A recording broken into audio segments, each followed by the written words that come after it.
دنیا مسافر کی طرح۔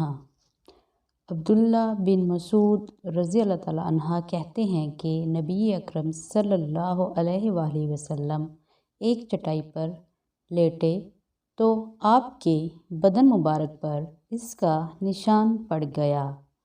میں نے کہا، میرے ماں باپ آپ پر قربان، اللہ کے رسول، اگر آپ ہمیں حکم دیتے تو ہم آپ کے لیے اس پر کچھ بچھا دیتے اور آپ اس تکلیف سے بچ جاتے۔ تو رسول اللہ صلی اللہ علیہ وآلہ وسلم نے فرمایا، میں تو دنیا میں ایسے ہی ہوں جیسے کوئی مسافر درخت کے سائے میں آرام کرے پھر اس کو چھوڑ کر وہاں سے چل دے۔